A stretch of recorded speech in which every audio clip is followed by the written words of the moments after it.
Hello बच्चों, स्वागत है आप सभी का आज की क्लास में। लास्ट लेक्चर में हम लोगों ने अपने क्वेश्चन नंबर 10 तक कवर कर लिए थे। इस लेक्चर में हम इसके आगे के क्वेश्चंस को देखेंगे और हो सकता है कि आज का लेक्चर थोड़ा लंबा हो, क्योंकि आज हम प्रयास करेंगे कि आज हम अपनी पूरी एक्सरसाइज 1.1 को समाप्त कर दें। तो आइए हम अपने क्वेश्चंस को देखते हैं।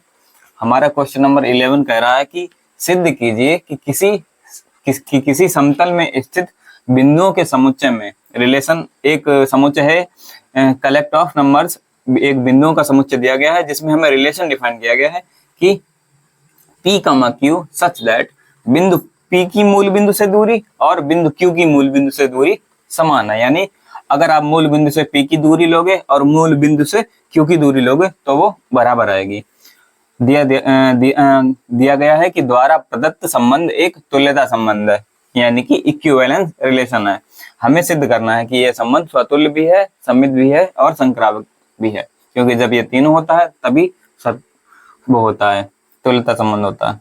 और सिद्ध कर रहा है कि पुनः सिद्ध कीजिए कि बिंदु P is not equal to 0,0 से संबंधित सभी बिंदुओं का समुच्चय P से होकर जाने वाले एक ऐसे वृत्त को निरूपित करता है जिसका केंद्र मूल बिंदु है। तो हम इसे बाद में देखेंगे, पहले से सिद्ध कर देते हैं। तो आइए देखते हैं हम अपना क्वेश्चन नंबर 11, इसका क्या करते हैं सॉल्यूशन। तो हम देखते हैं रिलेशन हमें दिया गया है। क्या रिलेशन दिया गया है कि P, Q सच दैट बिंदु P की मूल बिंदु से दूरी और बिंदु Q की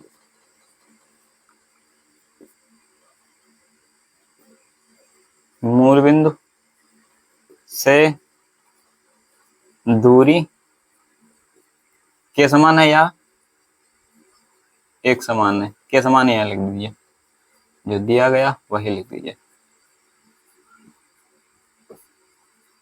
यानी इन दोनों की बिंदु P और बिंदु Q की अगर आप मूल बिंदु से दूरी लोगे तो वह इक्वल आएगी। तो आइए देखते हैं हम अपना पहला रिलेशन, शातुल्य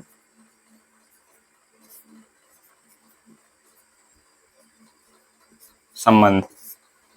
तो हमें क्या दिया गया है, हमें बिंदु P की मूल बिंदु से दूरी दी गई है। अब जैसे ये हमारा होता है, ये एक्स एक्सिस, ये वाई एक्सिस। मूल बिंदु हमारा ये होता है 0,0। अब कोई बिंदु P ले लीजिए, कहीं पे यहीं पे मान लिया, ये P बिंदु मान लिया।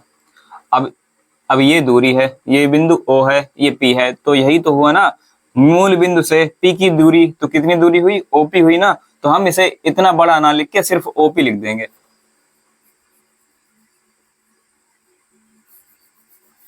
यानी कि इसे दिया गया है बिंदु P की मूल बिंदु से दूरी, हम इसे क्या लिख सकते हैं, हम इसे लिख सकते हैं OP कामा, और क्या लिख सकते हैं बिंदु Q की मूल बिंदु से दूरी, यानी कि OQ।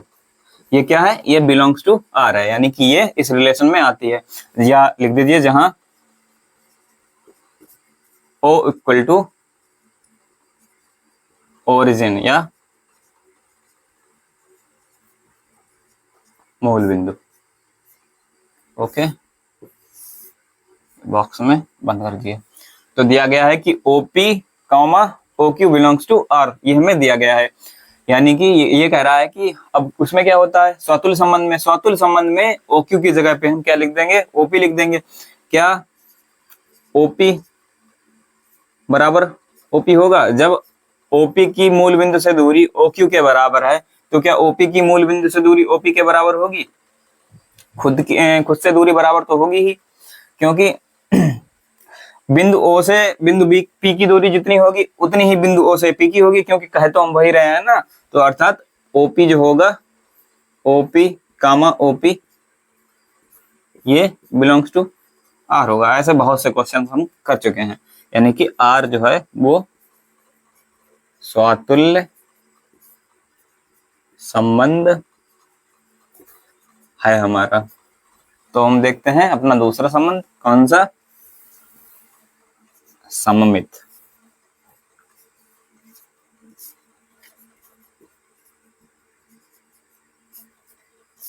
सममित संबंध में क्या होता है? सममित संबंध में हमें दिया गया है, ये तो दिया ही गया है कि OP कामा OQ जो है वो बिलोंग्स टू R है, यानी कि OP जो है वो क्या है?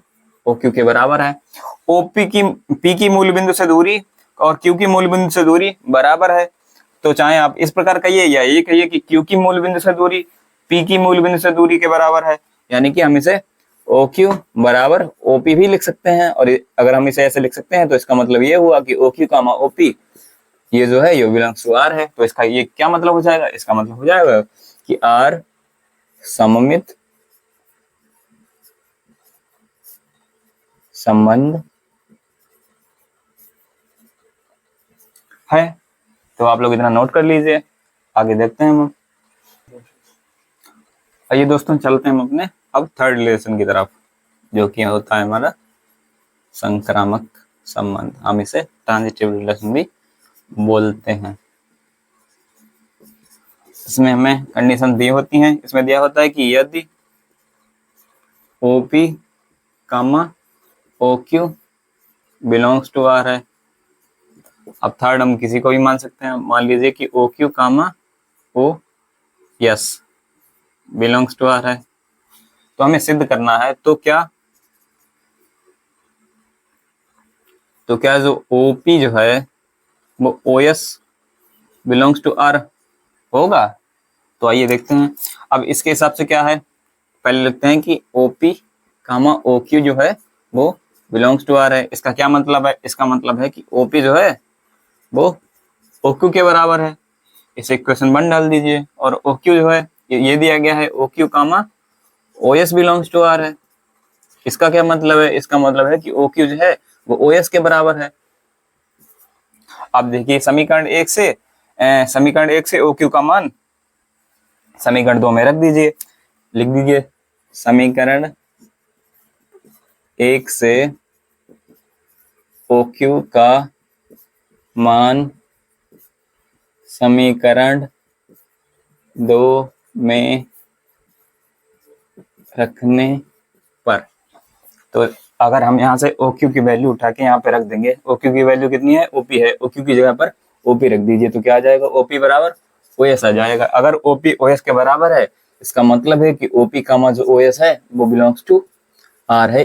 तो इसका क्या मतलब हो जाएगा? इसका मतलब हो जाएगा कि R हमारा संक्रामक संबंध है, यानी कि हमने प्रूफ कर दिया। क्योंकि ये जो हमारा रिलेशन है वो स्वातुल्य भी निकल आया, सम्मित भी और संक्रामक भी।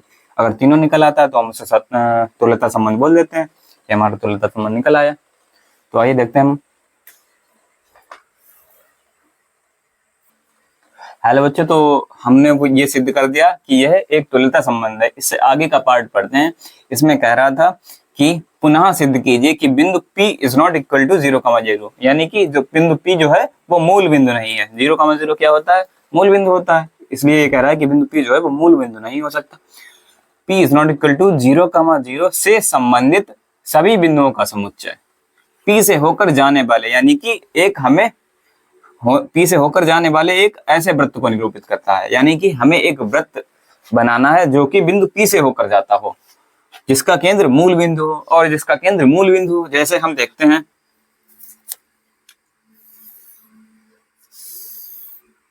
ये हमारा x एक्सिस, ये y। अब देखिए ये हमारा क्या है? ये हमारा मूल बिंदु है, ठीक है। अब जैसे ये हमारा बिंदु P है, जैसे हमने माना था, जैसे संक्रामक के लिए माना था कि OP comma OQ belongs to R तथा OQ comma OS belongs to R, ये था। यानी कि OP की वैल्यू किसके बराबर थी? OQ के बराबर। और OQ की यहाँ पे वैल्यू किसके बराबर थी? OS की। यानी ये तीनों परस्पर बराबर थे, यानी OP की वैल्यू OQ के बराबर, और ओ क्यू की वैल्यू ओ एस के बराबर, ये तीनों परस्पर बराबर होते हैं। यानी कि जितनी बिंदु पी की दूरी होगी मूल बिंदु से उतनी ही क्यू की होगी, यानी कि क्यू भी यहीं कहीं होगा, क्यू, क्योंकि इनकी वैल्यू तो दूरी तो बराबर ही है। और ऐसे यस भी होगा यहीं कहीं। अब ये कह रहा है, क्या कह रहा है कि ऐसा वृत्त खींचिए जो बिंदु पी से होकर जाता हो। हम वृत्त बना देते हैं, डायग्राम थोड़ा सा सही ना बना हो, लेकिन हम आपको समझाने के लिए बना दे रहे हैं। तो यानी कि इस, अब देखिए ये एक वृत्त हो गया और ये इसका केंद्र हो गया। ये कह रहा था कि ऐसा वृत्त बनाइए जिसका केंद्र मूल बिंदु हो। अब केंद्र इसका क्या हो गया, मूल बिंदु हो गया। अब ये सारी, अब इनकी जो दूरियां हैं ओपी ओक्यू, ये सब इनकी त्रिज्या के जैसे काम करेंगे, और त्रिज्याएं तो बराबर ही होती हैं, चाहे आप ये वाली त्रिज्या लीजिए या ये वाली लीजिए, ये तो सब बराबर ही होगी।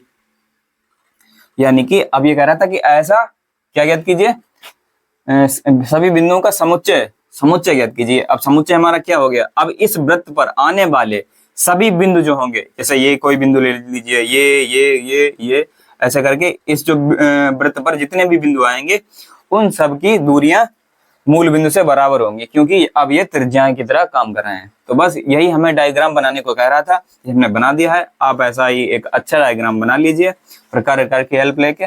मैंने तो बस आपको समझाने के लिए बना दिया। चलो हेलो बच्चों, चलते हैं हम अपने अब सेकंड क्वेश्चन नंबर 12 की तरफ। ओके, तो इसमें लिखा है कि सिद्ध कीजिए कि सभी त्रिभुजों के समुच्चय, यानी कोई एक समुच्चय है जिसमें सभी त्रिभुज आते हैं, कोई भी त्रिभुज, समबाहु त्रिभुज, समकोण त्रिभुज, सब त्रिभुज, जितने भी त्रिभुज होते हैं दुनिया में, सिद्ध कीजिए कि सभी त्रिभुजों के समुच्चय ए में, सभी त्रिभुजों के समुच्चय ए में से हमने एक रिलेशन उठाया जो दिया गया है कि r इक्वल टू T1, ये T1 है, T1 comma T2 such that कि T1 जो है वो T2 के समरूप है। और हमें सिद्ध करना है कि द्वारा परिभाषित संबंध एक तुल्यता संबंध है। इसमें भी हमें सिद्ध करना है कि यह एक तुल्यता संबंध है। और दिया गया है कि भुजाओं 3, 4, 5 वाले समकोण त्रिभुज T1, भुजाओं 5, 12, 13 वाले समकोण त्रिभुज T2 तथा समकोण तथा भुजाओं 6, 8, 10 वाले समकोण त्रिभुज T3 पर विचार कीजिए। क्या T1, T2, T3 में कौन से त्रिभुज परस्पर संबंधित हैं? तो इनके बीच हम संबंध बता देंगे, पहले इसे प्रूफ कर देते हैं। तो इसमें दिया गया है, रिलेशन को नोट कर लेते हैं। R equal to T1 comma T2 such that T1 जो है वो क्या है, वो T2 के सिमिलर है, यानी कि समरूप है।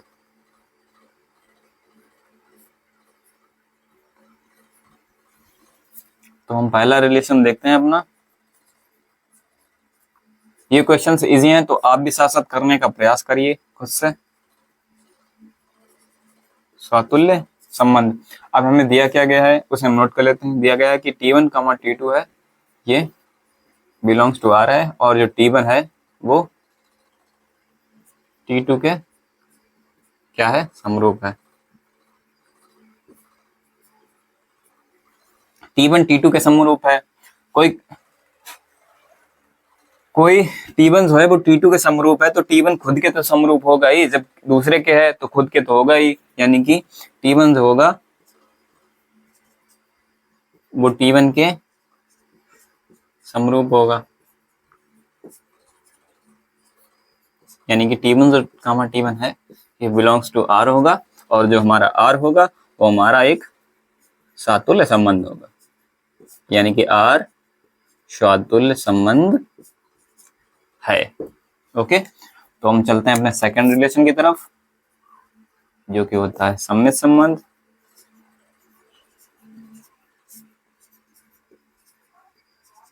संबंध ठीक है, इसमें भी यही दिया गया है कि T1 T2 belongs to R है। यदि T1 T2 belongs to R, यानी कि T1 जो है वो T1 T2, यदि T1 T2 belongs to R है, यानी कि T1 है वो T2 के क्या है, समरूप है। T1 T2 के समरूप है ये कहो, या T2 T1 के समरूप है ये कहो, बात तो एक ही है ना। तो इससे हम कह सकते हैं कि T2 जो है वो T1 के समरूप है,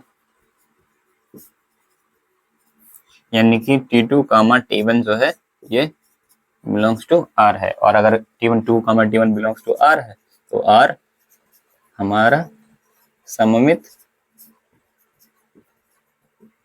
संबंध है। आप लोग इतना नोट कर लीजिए।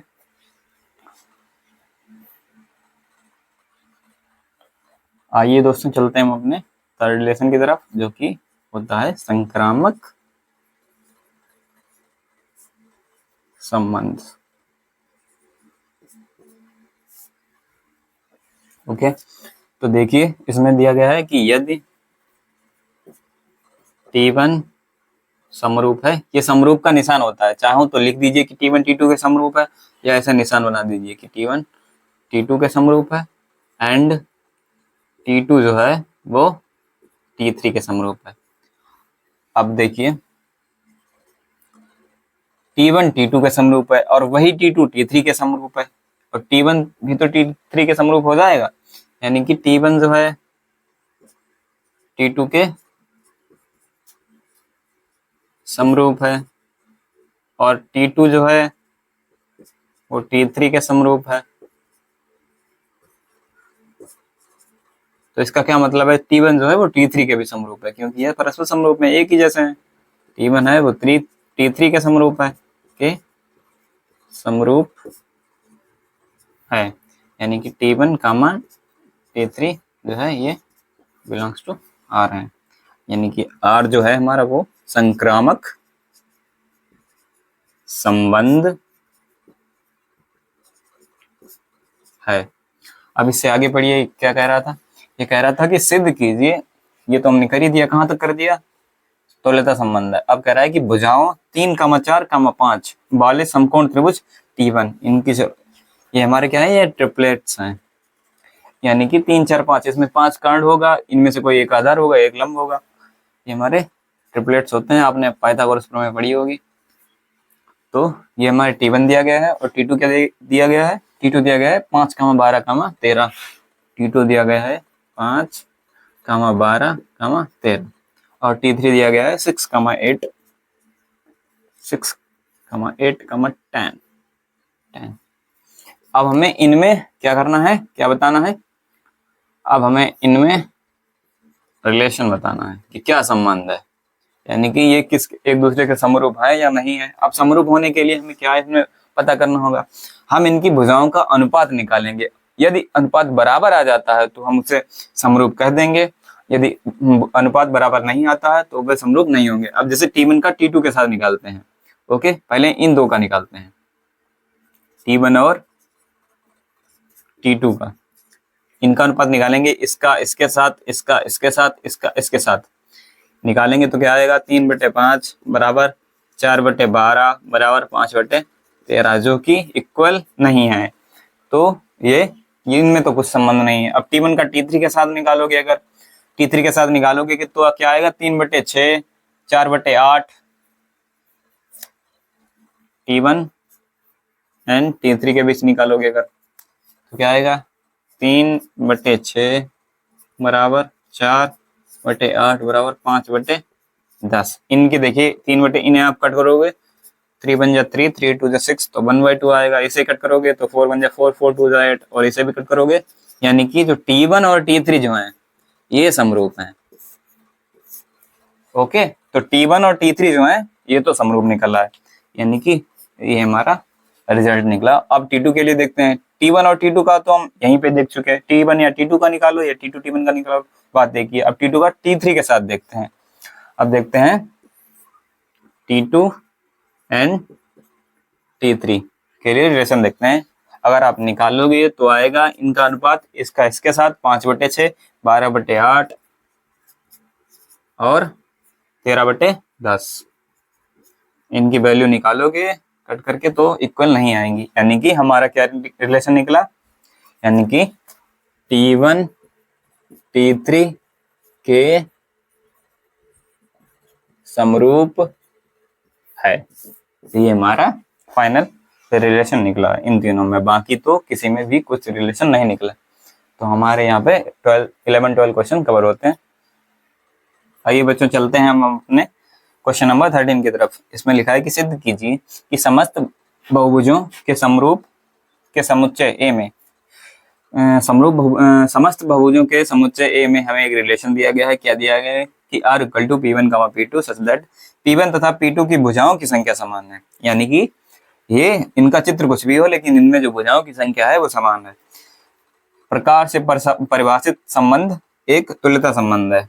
यानी कि हमें ये सिद्ध करना है कि यह एक तुल्यता संबंध है। और आगे दिया गया है कि 3, 4 और 5 लंबाई की भुजाओं वाले समकोण त्रिभुज के समुच्चय ए के सभी अवयवों का समुच्चय ज्ञात कीजिए। इसके लिए हमें एक समुच्चय ज्ञात करना है, वो हम बाद में ज्ञात करेंगे, पहले इसे प्रूफ कर देते हैं।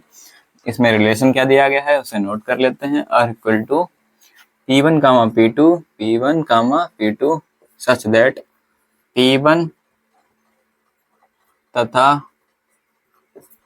P2 की भुजाओं की संख्या जो है, किसकी भुजाओं की संख्या समान है। ओके, हम पहला देखते हैं अपना शातुल्य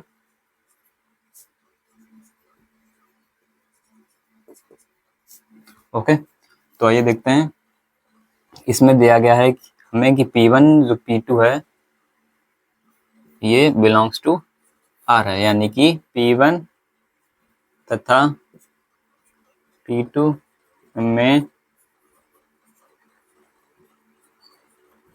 भुजाओं की संख्या समान है। मान लेते हैं कि P1 कोई एक, ये कह रहा है कि कोई भुजाओं की संख्या समान है, तो इसके लिए हम कुछ भी मान लेते हैं। मान लेते हैं कि P1 एक त्रिभुज है, समझाने के लिए बता रहा हूं। जैसे मान लेते हैं P1 एक त्रिभुज है, ये P1 त्रिभुज है, ठीक है, और ये कोई P2 त्रिभुज है, ठीक है। ये कह रहा है कि P1 तथा P2 में भुजाओं की संख्या समान है। इसमें कितनी भुजाएं हैं? ये 1 2 3, इसमें 1 2 3, इसमें बराबर है। अब इसमें सौतुल्य के लिए होता है P1 और क्या P1 comma P1 belongs to R होगा? P2 की जगह पे P1 रखेंगे, तो क्या देखेंगे कि हम क्या P1 और P1 में भुजाओं की संख्या समान होंगी? 1 2 3, 3 ही है, यानी कि भुजाओं की संख्या तो समान है, यानी कि ये हमारा सौतुल्य संबंध है।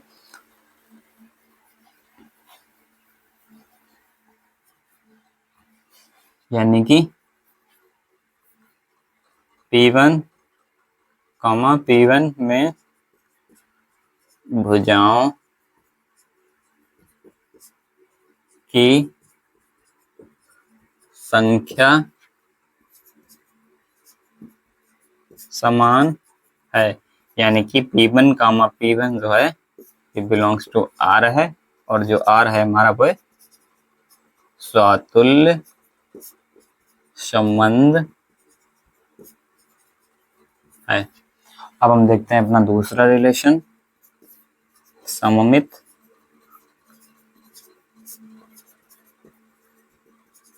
संबंध। इसमें हमें दिया गया है कि यदि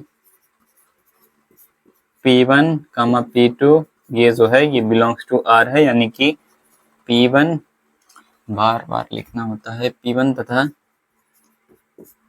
P2 में क्या समान है? भुजाओं की संख्या, भुजाओं की संख्या समान है। ओके, इनमें संख्या समान है, तो क्या जब इसे या P1 तथा P2 में भुजाओं की संख्या समान है, तो इस सममित के लिए कंडीशन क्या होती है? If A comma B belongs to R then B comma A belongs to R है या नहीं है? तो P1 कामा P2 जब बिलोंग्स टू R है, P1 तथा P2 में भुजाओं की संख्या समान है, ये कहिए, या P2 तथा P1 में भुजाओं की संख्या समान है, ये कहिए, बात तो एक ही है। यानी कि हम ऐसे लिख सकते हैं कि P2 तथा P1 में भुजाओं की क्या है? संख्या इक्वल है, यानी कि समान है। यानी कि P2 comma P1 belongs to R है, और जो R है हमारा वह सममित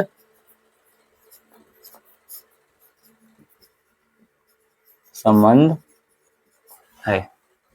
इतना नोट कर लीजिए आप लोग। आइए बच्चों देखते हैं इसके, ये हमने प्रूफ कर दिया है। इसके आगे का देखते हैं। इसमें कह रहा है कि भुजाओं 3, 4 और 5 लंबाई की भुजाओं वाले समकोण त्रिभुज से समुच्चय ए के सभी अवयवों का समुच्चय ज्ञात कीजिए। हमें इन भुजाओं वाले एक त्रिभुज के लिए हमें समुच्चय डिफाइन करना है। लेकिन हमें रिलेशन क्या दिया गया है? हमें रिलेशन दिया गया है कि P1 तथा P2 की भुजाओं की संख्या समान है।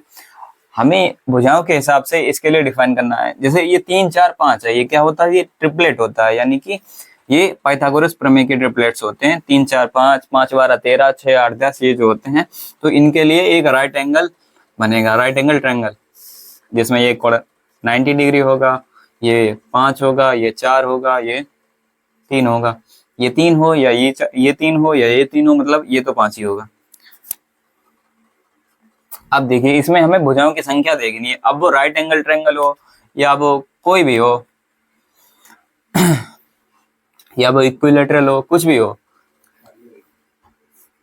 ऐसे हो या वो कोई भी हो, जिस सिर्फ 3 भुजाएं ही तो होनी चाहिए त्रिभुज में, वो त्रिभुज हो जाएगा। इसमें हमें देखना क्या है? हमें भुजाएं देखनी है। इसमें एक ये भुजा, एक ये दूसरी, ये तीसरी, और इसमें कितनी भुजाएं? इसमें टोटल कितनी भुजाएं हैं? टोटल 3 भुजाएं हैं। त्रिभुज में होती ही 3 है। कोई भी त्रिभुज हो, इसमें 1, 2, 3, टोटल इसमें भी कितनी है? टोटल 3 है। इसमें कितनी है? 1, 2, 3, इसमें भी टोटल 3 है। यानी कि, और क्योंकि इसमें रिलेशन ही कुछ इस प्रकार डिफाइन किया गया है कि इनमें हमें भुजाओं की संख्या देखनी है, यानी कि दुनिया के सारी त्रिभुज आ जाएंगे इसके लिए समुच्चय के अंदर, क्योंकि सब में, हर त्रिभुज, कोई भी त्रिभुज हो, सब में भुजाओं की संख्या तो 3 ही होती है। तो हम सीधे लिख देंगे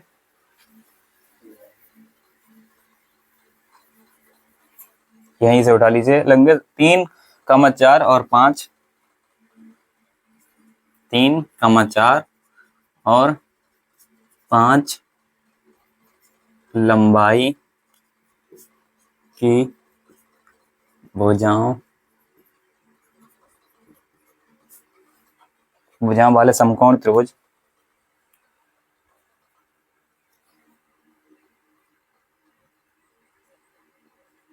तीन, 4, 5 लंबाई की भुजाओं वाले समकोण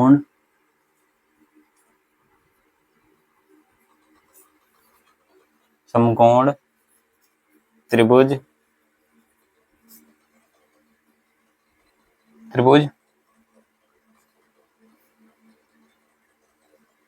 समकोण 3, 4 और 5 लंबाई की भुजाओं वाले समकोण त्रिभुज के लिए समुच्चय में क्या आएगा? समुच्चय में आ जाएगा, क्या आएगा? दुनिया के सारे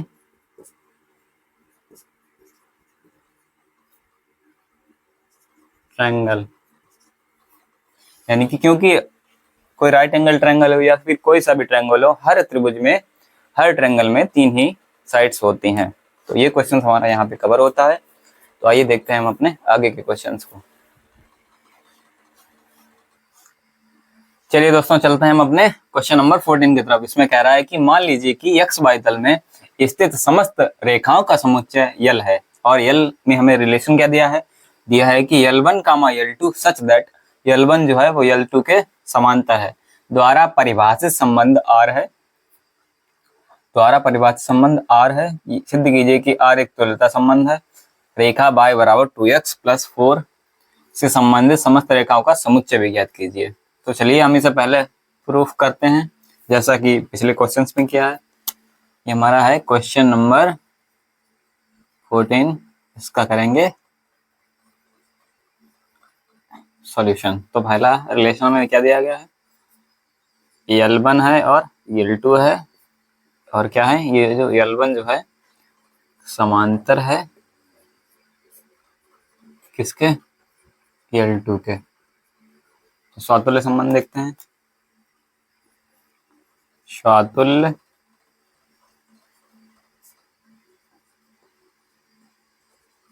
संबंध, तो इसमें दिया गया है हमें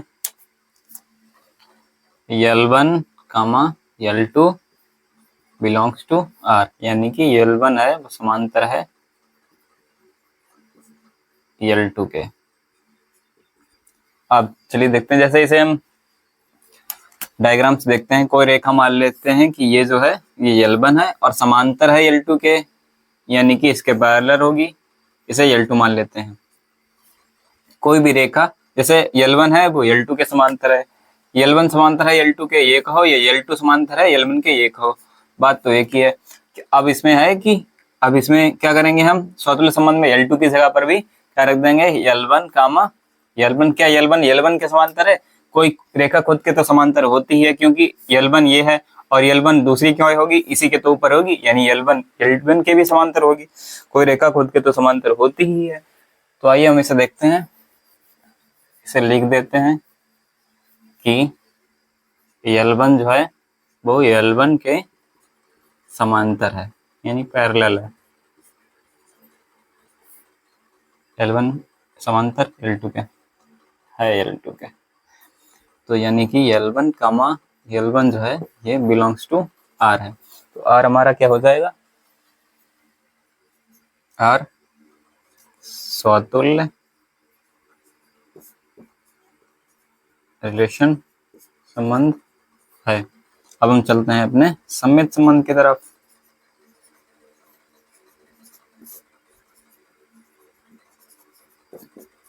इसमें दिया ही गया है कि L1 जो है L1 comma L2 belongs to R है, यानी कि L1 जो है L1 तथा L2 समांतर हैं। अगर L1 समांतर है L2 के तो L2 भी समांतर है L1 के। अब इसे L1 समांतर है L2 के कहो या L2 समांतर है L1 के कहो, बात तो एक ही है, यानी कि L2 समांतर है L1 के, यानी कि L2 कामा L1 जो है ये बिलोंग्स टू R है। और अगर R है यानी कि L2 यानी कि R जो है वो हमारा सममित संबंध है। आप लोग इतना नोट करिए।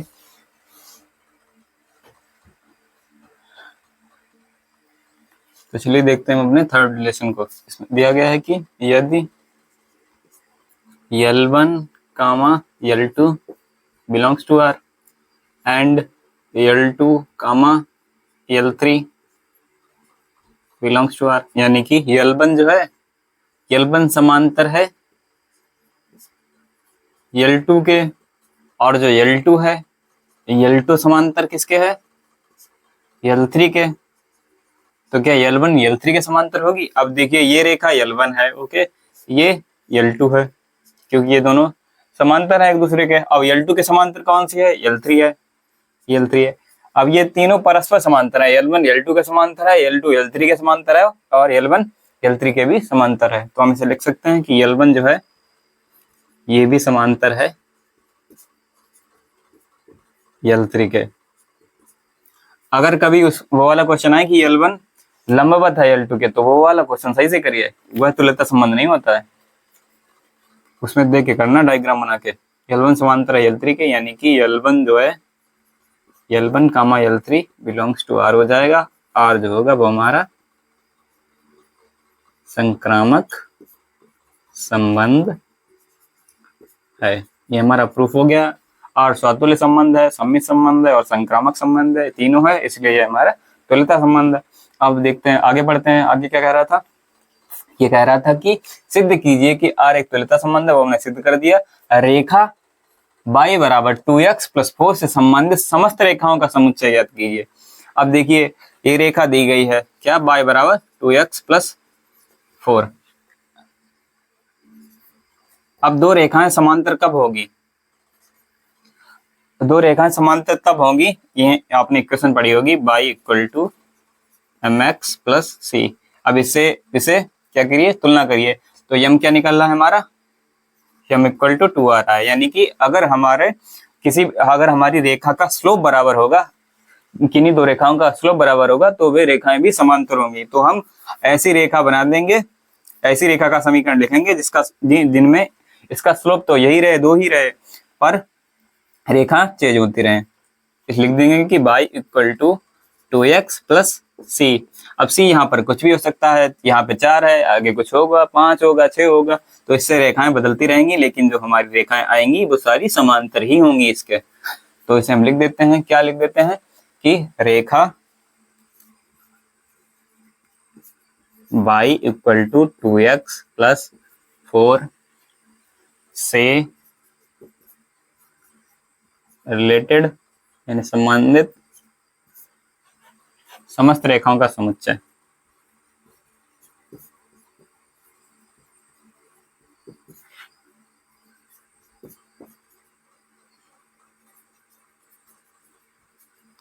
बराबर इसे ऐसा लिख दीजिए चाहे कि x comma Y such that y equal to 2x plus C, ऐसे लिख दीजिए।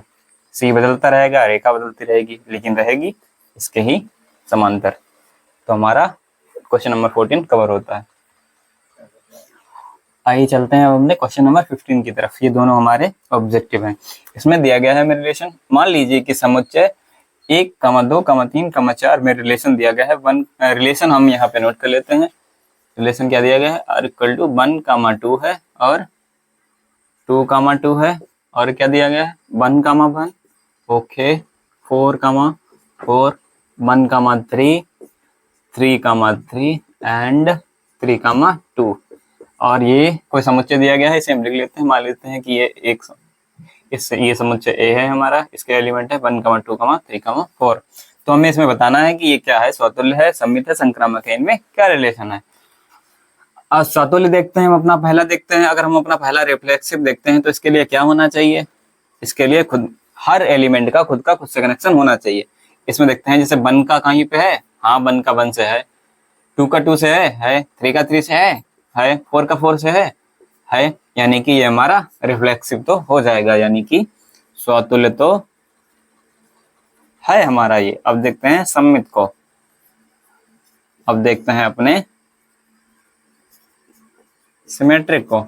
अब सिमेट्रिक के लिए क्या होना चाहिए, अब जैसे यहाँ पे देखते हैं कि 1 का रिलेशन 2 से है, यानी a का रिलेशन b से है, तो क्या b का रिलेशन ऐसे दिया गया है, 2, 1 कहीं पे दिया गया है, नहीं दिया गया है, तो यानी कि हमारा सिमेट्रिक नहीं होगा। अब चलते हैं ट्रांजिटिव की तरफ। अब ट्रांजिटिव देखते हैं। अब 1, 2 दिया गया है, ठीक है। अब 2 से शुरू होने वाला 1, इन्हें तो छोड़ ही देते हैं, जमीनें चेक करते हैं। 1, 2, अगर 1, 2 और 2 के आगे कुछ नहीं दिया गया है तो हम इसे मान लेंगे ट्रांजिटिव, यानी कि संक्रामक। अब 1, 3 दिया गया है, 3, 3 दिया गया है, तो क्या होना चाहिए 1, 3, 3, 3, यानी a का c से 1, 3 दिया गया है, तो यहाँ पे तो अप्लाई हो जाएगा। अब देखते हैं इसके लिए इसका इससे देख लिया, अब इसका इससे देखते हैं 1, 3 और 3, 2, तो क्या 1, 2 है कहीं पे है, यानी कि ये हमारा ट्रांजिटिव भी हो जाएगा। तो क्या है हमारा, क्या है स्वतुल्य है, स्वतुल्य और क्या है तथा ट्रांजिटिव मतलब संक्रामक, स्वतुल्य तथा संक्रामक है, लेकिन क्या नहीं है, सममित नहीं है, सममित नहीं। अब ऐसा उदाहरण देखते हैं कि जिसमें स्वतुल्य तथा संक्रामक हो लेकिन सममित ना हो। स्वतुल्य है, सममित है, लेकिन संक्रामक नहीं, गलत। ओके, अब देखते हैं स्वतुल्य तथा संक्रामक है परंतु सममित नहीं, यही हमारा है। ये तो ये सही हो जाएगा। आगे की देखोगे तो आगे की अगर ऑप्शंस को देखोगे तो ये सममित है, लेकिन सममित तो हमारा आया ही नहीं है, तो ये गलत ऑप्शन। और एक तुल्यता संबंध है, तुल्यता संबंध होने के लिए भी इसे सममित होना पड़ेगा, लेकिन ये हमारा नहीं आया, तो ये भी गलत हो जाएगा, यानी कि हमारा ऑप्शन नंबर बी सही है। ओके, तो अब हम चलते हैं अपने क्वेश्चन नंबर 16 की तरफ। इसमें दिया गया है कि मान लीजिए कि समुच्चय n, यानी कि n मैंने आपको बताया था नेचुरल नंबर, यानी कि 1, 2, 3 अप टू इन्फिनिटी में रिलेशन में दिया गया है a, b such that a equal to b minus 2। a और b के बीच में रिलेशन क्या दिया गया है, दिया गया है कि a बराबर b माइनस 2, और जहां b के लिए लिमिटेशन भी लगा दी गई है कि b जो होगा वो 6 से तो बड़ा, ये ग्रेटर देन का साइन होता है, यानी कि b की जो वैल्यू होगी वो 6 से तो बड़ी होगी, 6 से कम नहीं हो सकती। b की वैल्यू कितनी हो सकती है, 7 हो सकती है, 8 हो सकती है, 9 हो सकती है, ऐसे करके इन्फिनिटी तक हो सकती है, लेकिन 6 से ना 6 हो सकती है, ना 5 4 3 2 1, ये कुछ भी नहीं हो सकती। तो इसके लिए अब हम रखते हैं, जैसे अगर हम b की वैल्यू b इक्वल टू अगर हम 7 रखते हैं तो a की वैल्यू कितनी आएगी, a बराबर 7 रखेंगे तो 7 माइनस 2 इक्वल टू 5, यानी a बराबर 5 और b बराबर 7। a कमा b के रूप में डिफाइन करोगे तो कितना आएगा 5 कमा 7। अगर आप b की वैल्यू 8 रखोगे तो क्या आएगा, तो आएगा a बराबर, और b की जगह पर 8 रख देंगे और 2 तो है ही, तो a की वैल्यू 6 आ जाएगी। अगर a कमा b करके लिखोगे तो कितना आएगा, तो आएगा 6 कमा 8। अब देखते हैं इनमें से कौन सा है, इसमें रिलेशन दिया गया है 2 कमा 4, यहाँ पर b की वैल्यू 4 रखी गई है, जो कि रख ही नहीं सकते हम क्योंकि हमें 6 से बड़ी ही रखनी है। ये 3 कमा 8 दिया गया है, लेकिन अगर आप b की वैल्यू यहाँ पर 8 रखोगे यहाँ पर, तो 8 माइनस 2 तो 1 की वैल्यू 6 आएगी, तो 6 कमा 8 होना चाहिए, ये नहीं होगा, ये वाला सही है।